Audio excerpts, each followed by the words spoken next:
हूँ। जब शक्तियों का अंश आपके शरीर में प्रवेश करता है तो आपकी बुद्धि जो है वो कैसी हो जाती है। आपके सोचने समझने का जो तरीका है वो पूर्ण रूप से बदल जाता है। आप ये चीज़ देखना और महसूस भी करना कि जब आपने पूजा शुरू करी थी लगभग 1 साल पहले, 1.5 साल पहले या 6 महीने पहले, जब आप कैसे थे और उसके बाद जब आपके अंदर कुछ अनुभव हुए, जब आपको ऐसा कुछ लगा कि हाँ मेरी पूजा मेरे इष्ट देव तक पहुंच रही है, उसके बाद आपके जीवन में क्या बदलाव हुए, आपकी बुद्धि में क्या बदलाव हुए, आपके कार्य करने में, आपके सोचने में, समझने में क्या क्या बदलाव हुए, ये आप अगर बहुत ही बारीकी से देखेंगे तो आपको समझ में आएगा कि बहुत आप बदल चुके हैं। आपके सोचने का तरीका बदल चुका है, आपके रहने का तरीका बदल चुका है, काम करने का तरीका बदल चुका है। वो क्यों होता है? क्योंकि जब देवी शक्तियों का अंश आपके शरीर में प्रवेश करता है तो वो अंश जो है वो अपने, अब जिस जैसा अंश होता है वैसा आपको भी ढालने की कोशिश करता है और लगभग लगभग अपने तरीके से वो अंश आपको ढाल लेता है।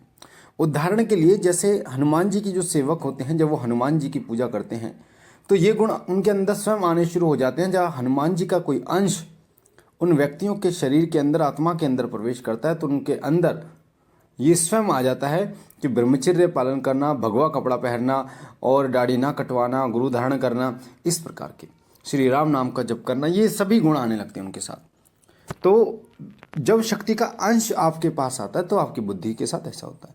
अब क्या क्या ऐसा होता है जो आपकी बुद्धि को पूर्ण रूप से बदल कर रख देता है, और जब आपकी बुद्धि का सतह बदलता है तो आपका पूरा जीवन भी बदलना शुरू हो जाता है। तो आइए शुरू करते हैं और मैं आपको बताता हूं कि देवीय शक्तियों के अंश कैसे आपकी बुद्धि को बदल कर रख देते हैं और आपके सोचने समझने का तरीका, आपके काम करने का तरीका पूर्ण रूप से बदल देते हैं। सबसे पहले आप जैसे पहले थे और अब जैसे हैं 6 महीने, 1 साल बाद, 1.25 साल बाद, उसमें बहुत ज़्यादा फर्क आ जाता है। सबसे ज़्यादा फर्क आता है वो आता है भक्ति में, विश्वास में। आपको पूजा करते करते 6 महीने, साल हो जाते हैं, कुछ अनुभव आपको होने शुरू हो जाते हैं, स्वप्न के माध्यम से आपको दर्शन होते हैं, आपके दीपक में फूल बनता है, बार बार आपके इष्ट देव आपको संकेत देते हैं, आपको आपके इष्ट के अस्त्र शस्त्र, उनकी सवारी बार बार दिखाई देती है। जैसे बाबा भोलेनाथ की मैं सेवा करता हूँ तो बाबा भोलेनाथ की जो सेवक है उनको शिवलिंग दिखना, नंदी भगवान दिखना, पहाड़ दिखना, ठीक है, कैलाश दिखना, इस प्रकार के स्वप्न बार बार उनको दिखाई देते हैं, भस्म दिखना, इस प्रकार के स्वप्न उनको दिखाई देते हैं। तो ये सब संकेत बताते हैं कि आपके इष्ट देव तक आपकी सेवा पहुंच रही है। अब आपकी बुद्धि में जो बदलाव आते हैं वो आते हैं, सबसे पहला बदलाव आता है कि संसारिक सुखों से आपके अंदर विमुखता आ जाती है।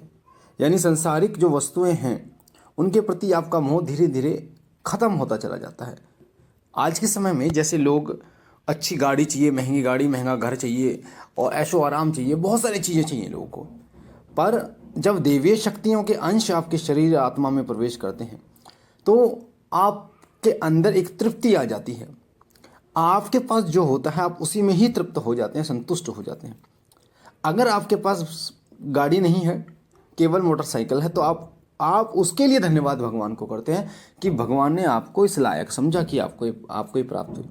तो जो अन्न आप खा रहे हैं उसके लिए धन्यवाद करना शुरू कर देते हैं, यानी कि चीज़ों तृप्त होना शुरू हो जाता है, संतुष्टि आपको मिलनी शुरू हो जाती है। सांसारिक वस्तुओं से आपका मोह धीरे धीरे खत्म होता चला जाता है। अब इसका मतलब ये नहीं है कि आप अपने गृहस्थ जीवन को छोड़ देते हैं। कहने का मतलब ये है कि आप जहाँ दिन रात एक कर रहे थे सिर्फ पैसा पैसा पैसा कमाने के लिए, तो आपको सत्य का ज्ञान हो जाता है कि पैसा ही सब कुछ नहीं है। इस संसार से ऊपर भी एक संसार है जिसे सूक्ष्म संसार कहते हैं, सूक्ष्म जगत कहते हैं, और उसमें सभी को जाना है मृत्यु के पश्चात। उसके लिए तैयारी बहुत जरूरी है। तो उसके लिए तैयारी का मतलब होता है कि अपने पुण्यों को अर्जित करना, प्रभु के नाम का गुणगान करना, उनकी भक्ति को प्राप्त करना।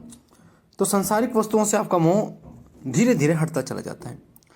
दूसरा बदलाव आपकी बुद्धि में यह आता है, आपके अंदर सेवा भाव उत्पन्न हो जाता है। किसी को भी देखते हैं तो, पीड़ित को देखते हैं तो आपको सेवा करने का मन करता है। कोई गाय आ गई, पशु आ गया, कुत्ता आपको दिख गया, बंदर आपको दिख गए, तो आप कोशिश करते हैं कि कहीं ना कहीं आप इनकी सेवा कर पाएँ, चाहे इसके लिए पीछे जाना पड़े या आपके पास पैसे की कमी है वो आप कहीं से लेना पड़े, पर आपके अंदर वो तृप्ति होती है कि इनकी सेवा करने से मुझे बहुत अच्छा महसूस हुआ, मुझे खुशी हुई। तो ये जो बुद्धि में बदलाव होता है ये उन्हीं के में होता है जिस पर यानी देवीय शक्तियों का अंश होता है, क्योंकि वो अंश, उस अंश का स्वयं ये व्यवहार होता है कि वो सेवा में विश्वास रखता है।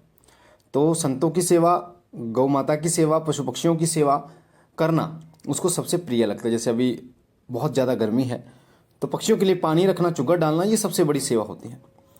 तो इस प्रकार का बुद्धि में बदलाव आता है। साथ ही तीसरा बदलाव आता है कि उसके अंदर दया भाव उत्पन्न होना शुरू हो जाता है। दया भाव ऐसा उत्पन्न होता है कि वो अपना सर्वस्व जो है सब कुछ लुटाने के लिए तैयार हो जाता है। तो इस प्रकार का दया भाव, पशुओं के प्रति और पक्षियों के प्रति दया भाव, मनुष्यों के प्रति दया भाव, और वो देख नहीं पाता, वो हर संभव कोशिश जो करता है वो करता है कि किसी के लिए कुछ कर पाए, और वो अपने लिए जीना बंद कर देता है एक तरीके से आप कह सकते हो, और अन्य लोगों के लिए जीता है जिन्हें उसकी ज़रूरत है। उसे लगता है कि मेरी ज़रूरत बहुत सारे लोग, मेरे परिवार के साथ और लोगों को भी है, तो वो अन्य लोगों के साथ जीना प्रारंभ कर देता है, उनकी सेवा और उनके लिए कुछ करना प्रारंभ कर देता है। उसका एक उद्देश्य होता है कि मुझे कुछ करके जाना है, ऐसा करके जाना है जिससे प्रभु भक्ति आगे बढ़े, प्रभु का गुणगान आगे हो, जिससे भगवान के प्रति लोगों के मन में रुचि पैदा हो। इस प्रकार का उसका जो दायित्व बन जाता है, उसकी सोच बन जाती है। साथ ही उसे सेवा करने में, उसे पूजा पाठ करने में आनंद की अनुभूति होती है बहुत ज़्यादा। उसको कीर्तन करने का मन करता है, उसको भजन करने का मन करता है, मंत्र जप करने का मन करता है, और अपने इष्ट को टकाटक देखने का मन करता है कि उनके चेहरे को निहारता रहूं। इस प्रकार की अनुभूतियाँ, दिव्य अनुभूतियाँ उसकी बुद्धि में आने लगती हैं, और उसकी बुद्धि का विकास होना शुरू हो जाता है, उसकी चेतना का विकास होना शुरू हो जाता है। धीरे धीरे उस व्यक्ति को ऐसी सूक्ष्म चीज़ें पता चलनी शुरू हो जाती है स्वयं ही अपने दिमाग में, जो अन्य लोगों को नहीं पता होता। मैं आपको बता दूं, महात्मा बुद्ध को ज्ञान उन्हीं की चेतना से प्राप्त हुआ, और इस शरीर, इस दिमाग, इस आत्मा में, इस मन में पूरा संसार वास करता है, पूरा ब्रह्मांड वास करता है। और अगर व्यक्ति चाहे तो अपनी चेतना के बल पर वो महापुरुष की उपाधि और देवताओं की उपाधि प्राप्त कर सकता है।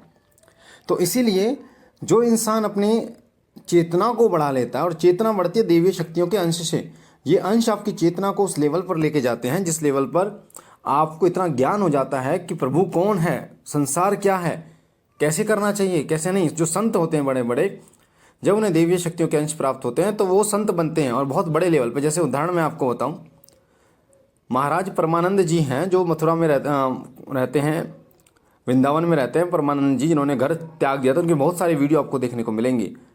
तो घर त्यागने के बाद उन्हें जो ज्ञान प्राप्त हुआ, उन्हें भक्ति के बल पर प्राप्त हुआ, और वो जो आज ज्ञान देते हैं वो सब देवी शक्तियों के अंश के प्रताप से जो उनके अंदर ज्ञान के विकसित हुआ, उस प्रताप उसके द्वारा देते हैं।